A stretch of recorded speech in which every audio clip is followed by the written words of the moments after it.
Finally guys हम लोग Vaishno Devi circle पहुंच गए हैं। नज़ारा ये देखिए। मंदिर अहमदाबाद सिटी गुजरात में पड़ता है।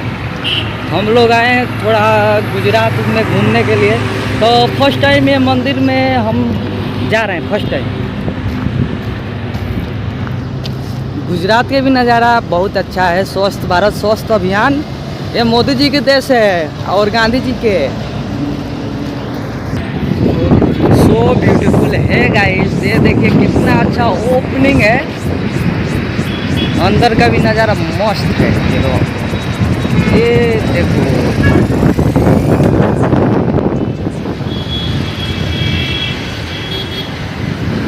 तो हेलो गाइस, हम लोग चलते हैं घूमने वैष्णो देवी सर्कल। वैष्णो देवी के से दर्शन करने, वहाँ एक बहुत खूबसूरत मंदिर है। लेट्स गो, चलो। कुछ देर में हम लोग पहुँचने वाले हैं। सुनील कुमावत।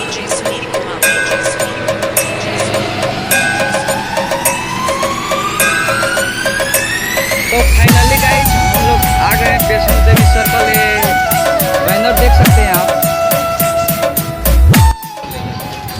हेलो दोस्तों, देखो हम लोग घूमने जा रहे हैं वैष्णो देवी सर्कल मंदिर।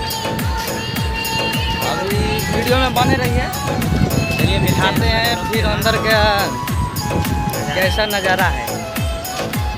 भैया हमारे साइड में अरुण अकेला पहले नज़ारा पहले से देख लीजिए, बता रहा वीडियो रिकॉर्डिंग है।